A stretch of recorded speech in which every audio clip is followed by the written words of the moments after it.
হয়, আমি পোনপ্ৰথমে সমূহ অসমবাসী ৰাইজক আমি বজালী জিলা যুৱ মৰ্চাৰ তৰফৰ পৰা নমস্কাৰ জনাইছোঁ। আমাৰ আগন্তুক 10 ডিচেম্বৰ তাৰিখ যিহেতু আমাৰ শ্বহীদ দিৱস আহি আছে, অসম প্ৰদেশ যুৱ মৰ্চাৰ তৰফৰ পৰা নিৰ্দেশ মৰ্মে আমি এই শ্বহীদ দিৱসৰ প্ৰাক মুহূৰ্তত আমি বৃহত্তৰ ভৱানীপুৰ অঞ্চলবাসীৰ মাজমজিয়াত আমাৰ অসমৰ প্ৰথমজন শ্বহীদ হৈছিল, তেওঁ শ্বহীদ খৰ্গেশ্বৰ তালুকদাৰৰ যি আমাৰ এই শ্বহীদ বেদী আছে, এই শ্বহীদ বেদীত আমি জিলা যুৱ মৰ্চাৰ তৰফৰ পৰা আজি আমি এটা আয়োজন কৰিছোঁ, অনুষ্ঠান এটাৰ আয়োজন কৰিছোঁ। আৰু আমি এই শ্বহীদ পৰিয়ালবিলাকক আমি ইয়াত মাতি তেওঁলোকক আমি ইয়াতে আমাৰ ৰাজ্যিক নিৰ্দেশনা মৰ্মে আমি ইয়াতে তেওঁলোকক আমি সম্বৰ্ধনা জনাম। আৰু ইয়াৰ লগতে আমাৰ বজালী জিলাত আচলতে আমি প্ৰশাসনিকভাৱে আমি 13গৰাকী শ্বহীদ পৰিয়াল পাইছিলোঁ। ইয়াৰ পিছতে আমি বজালী জিলাত প্ৰতিটো ঘৰত গৈ আমি শ্বহীদ পৰিয়ালক আমি স্মৰণ কৰি আমি সম্বৰ্ধনা জনোৱা আমি কাৰ্যসূচী ৰাখিছোঁ। আৰু ইয়াত আপোনালোকে দেখিছে আমাৰ সমগ্ৰ বজালী অঞ্চলৰ বিভিন্ন অনুষ্ঠান প্ৰতিষ্ঠানে আমাক ইয়াত সহযোগ। শ্বহীদ দিৱস আজি 35 বছৰ নহয় 45 বছৰ আৰু 45 বছৰ আমাৰ খৰ্গেশ্বৰ তালুকদাৰদেৱ আৰু 5জন আমাৰ এই ভৱানীপুৰ সমষ্টিৰ এই অসম আন্দোলনত শ্বহীদ হৈছিল। আৰু 10 ডিচেম্বৰটো আমি শ্বহীদ দিৱস হিচাপে পালন কৰোঁ।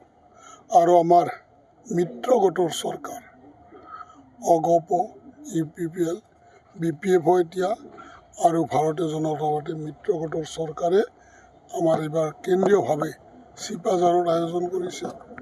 আৰু আমি যোৱা 3 দিন আগৰ পৰা আমি শ্বহীদ পৰিয়ালবিলাকক ঘৰে ঘৰে গৈ আৰু তেওঁলোকক আমি মাতি আনি ইয়াত সম্বৰ্ধনা অনুষ্ঠান পাতিছোঁ। মোৰ সমষ্টি ভৱানীপুৰ সৰ্ব সমষ্টি, ইয়াতে আমাৰ ভৱানীপুৰত 5জন শ্বহীদ হৈছিল।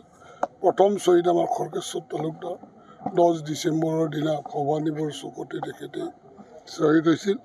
আৰু সেইকাৰণে তেখেতৰ স্মৃতি স্তম্ভ ইয়াত আমি পাঁচটা পৰিয়ালক মাতি আনি সম্বৰ্ধনা জ্ঞাপন কৰিলোঁ। আমাৰ ভাৰতীয় জনতা পাৰ্টী যুৱ মৰ্চাৰ পৰা এই অনুষ্ঠানটো আয়োজন কৰিছে। আৰু ময়ো উপস্থিত হৈ গৌৰৱবোধ কৰিছোঁ আৰু যুৱ মৰ্চা আৰু শ্বহীদ পৰিয়ালক নমন কৰিছোঁ। যুৱ মৰ্চাক ধন্যবাদ জ্ঞাপন কৰিছোঁ।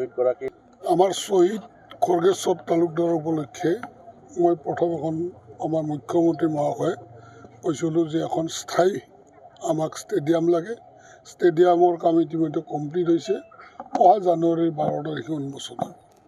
তাৰপিছত মই কৈছিলোঁ যে ভৱানীপুৰ পৰা মানস সমষ্টিটো যিটো ডাঙৰ ৰাস্তা, এই ৰাস্তাটো শ্বহীদ খৰ্গেশ্বৰ তালুকদাৰৰ নামত নামাকৰণ হ'ব লাগে।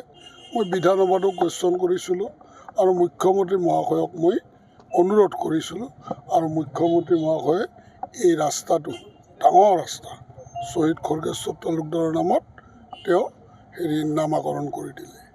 এতিয়া আমাৰ এখন ফ্লাইঅভাৰ হৈ আছে, ৰেলৱে ফ্লাইঅভাৰ, ডাঙৰ ফ্লাইঅভাৰ, সেইখনৰ নামাকৰণো মই খৰ্গেশ্বৰ তালুকদাৰ নামত কৰিবলৈ দিছোঁ। আৰু আমাৰ এটা স্কুল, এই যিটো স্কুলত আছোঁ এইটোৰ নামো আমি আগতে বেলেগ আছিল, আমি শ্বহীদ খৰ্গেশ্বৰ তালুকদাৰ নামত এই স্কুল নামাকৰণ কৰিছোঁ। তেওঁলোকৰ ত্যাগৰ বিনিময়ত অসমবাসী আমি বহুত পাইছোঁ। আৰু সেই বহুত পোৱাৰ বিনিময়ত খৰ্গেশ্বৰ তালুকদাৰদেৱক জীয়াই ৰখাৰ কাৰণে আমিও অসম চৰকাৰৰ লগতে মই বিধায়ক হিচাপে আপ্ৰাণ চেষ্টা চলাই আছোঁ। আৰু এইখিনি কিছু ফলপ্ৰসূ হৈছে। যিকোনো খবৰৰ বাবে যোগাযোগ কৰক 7099017330 লগতে 7099017110 নম্বৰত।